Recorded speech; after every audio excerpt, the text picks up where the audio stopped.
All right, so Conor McGregor recently said that he's targeting a 2027 international fight week return for his last fight. So they there's a good chance they make the rematch with Holloway, just because they didn't see it. But I do think they should go in a different direction. So I decided to make a list for some opponents that I think would be interesting, make sense. I do think he should just like retire though, coming off back to back injury losses. It's just you don't have anything to prove, man. Just go do bare knuckle and just chill, right? You don't need to fight again. But it looks like he actually, I do think he will. So I'll just get into it. Starting off at five, I got Michael Johnson. And let me explain. The UFC will probably see this as McGregor's last fight. Um, since contract is ending and stuff. So let's give him a somewhat winnable matchup. Michael Johnson's 40 years old, coming off a knockout loss. But there is a world where Michael Johnson knocks him out. I do think this is closer to 50-50 than it is like a um I don't know. You could even say it's like a 60-40 leaning Johnson. Pause.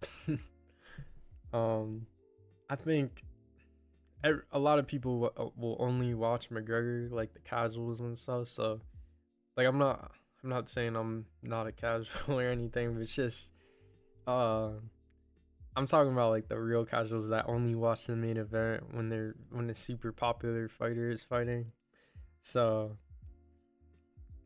I think a lot of people will bet McGregor, and he might actually even be the favorite. So, and I just want to say, I think these fights should be 3 rounds. Just let McGregor have 3 rounds and just move on. I am kind of tired of the like saga or whatever you want to call it of McGregor. It's just like it's always like every. I think like the best way to describe it is always like ifs, like if we saw this would be if we saw, but like it never actually happened. So um nah, but yeah, I think Michael Johnson. It's a fun matchup too because it's gonna be on the feet. It's just you're not gonna sell the most because Michael Johnson isn't a big name. You know, he's an exciting fighter, but he is probably gonna be on the prelims mostly. Um, in his, I'm not saying earlier in his career. I'm saying like at this state of his career, he's more on the prelims and stuff. But I do think it would still be a interesting matchup. But I'll move on to number four here. I got Dan Hooker. So he does have the upcoming fight with Parnasse, who's making his debut from KSW. I do have Hooker winning that. I don't see the hype that much. Don't think Parnasse is bad. Um, I watched some fights of his. I think I could see Hooker winning that. Let's say he fights again in January, February. Like maybe he gets like Bobby Green or something, who I also considered potentially putting on this list. Um, but let's say he gets like Bobby Green or who was it? I think they said Fiziev maybe. Um, let's just say he gets one of those and he loses. International Fight Week would line up for his like return. And you know that the press con Dan Hooker's a bigger name than Michael Johnson. I do think it would sell a little bit more. Um, he's gonna kind of just say what he feels like it's at the press conference. Might be a little funny.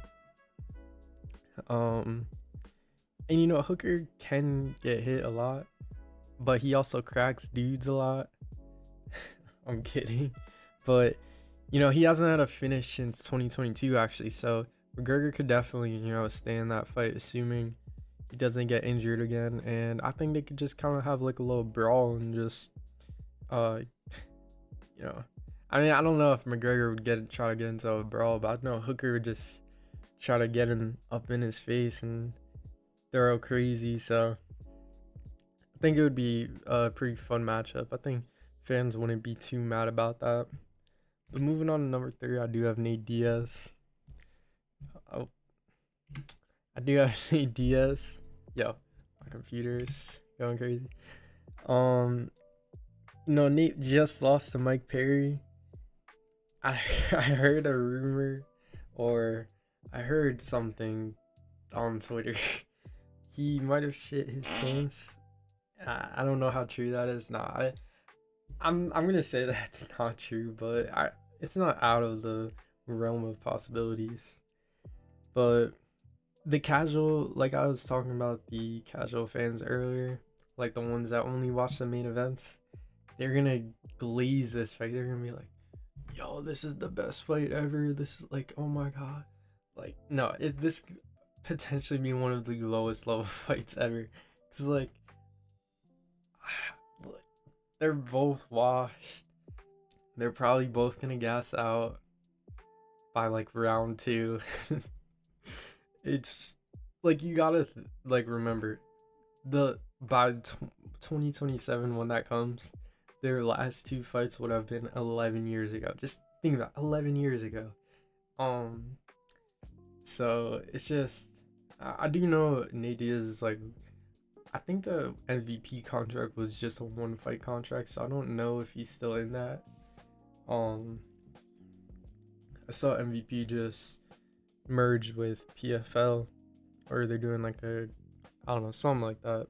That's actually somewhat interesting. But nah, yeah, this fight would still be interesting to see. It might just again be kind of similar to that Mike Perry fight, which it's actually was a little entertaining, so I wouldn't mind it too much. But I don't know, I do have it at 3 just because we've seen it twice already. Um, you know, the moments we got are from their like build up to the fight were, some legendary moments like the freaking Money Channel thing. That's definitely one of the best like UFC, like I don't know if you want to even call that a meme or like moment, like build up to fight moments, I'd say. Uh, but I'll move on to number 2 here. I do got Wonder Boy, and you're probably thinking like the UFC would never do this, like just because like Wonder Boy is way too nice that it might not sell just because he's like just gonna be smiling the whole time. So it's like, yeah, I get that, but think about it. McGregor, if you notice in his last fight, he wasn't that crazy. He brought his family to the press conference. He was, being chill, kind of.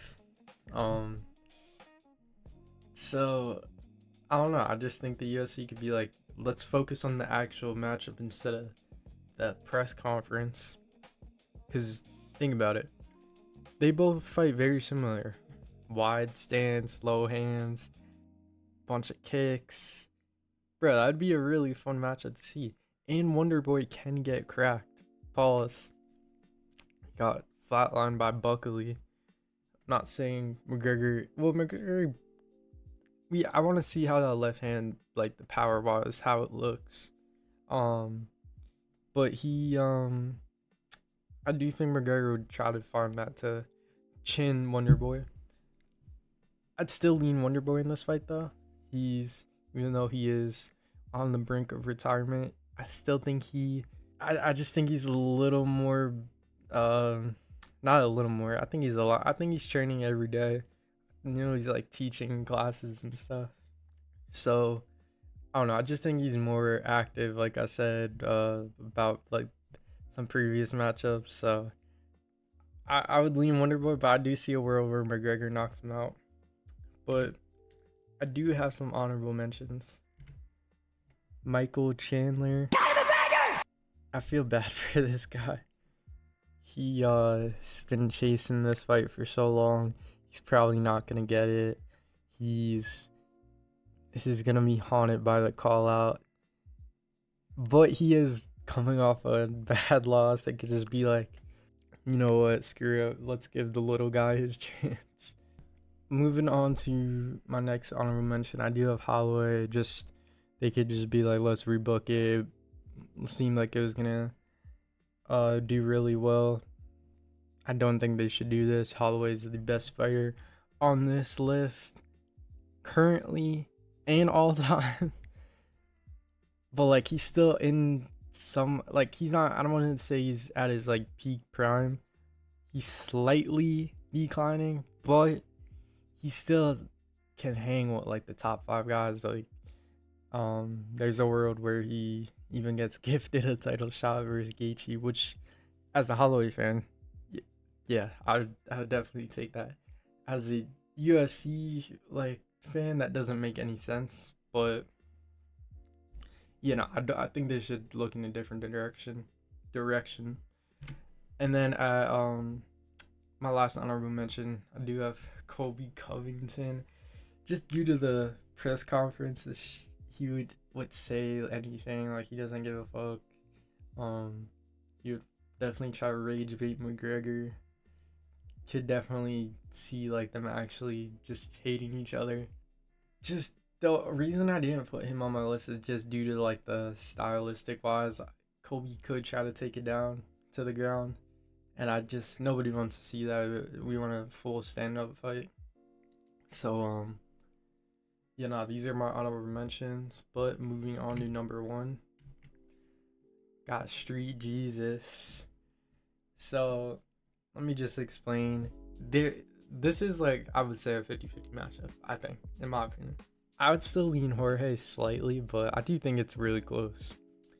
And then a lot of fans complain we don't want to see rematches. All they do is rematch. This is a fresh matchup, and it's two of your biggest. Jorge is not on Conor's level, but he does have a top 10 selling pay-per-view of all time, or viewed. I don't know the exact name, whatever the list is, but he has it with Usman, who's it's at like, it sold like 1.3 mil, and it was at like 8 or 9. So him and McGregor probably would sell the most on this list. Maybe Diaz and him would sell a little more. They're both washed. It doesn't have to do with rank. You don't have to worry about any of your active guys. They're both coming off the couch pretty much. It'll be on the feet. Press conference, crazy. Build up, crazy. I just think it makes the most sense. And I assume the fans would be happy, even though they're never happy about anything. But I definitely want to see this fight the most. But let me know who you would give McGregor in his last fight. If you disagree or agree with my rankings, if you have someone else in mind, let me know in the comments. Some other names I thought of were Dustin, Leon. That's pretty much the 2 other guys that I debated putting on here. But yeah, let me know if there's anybody else. And yeah.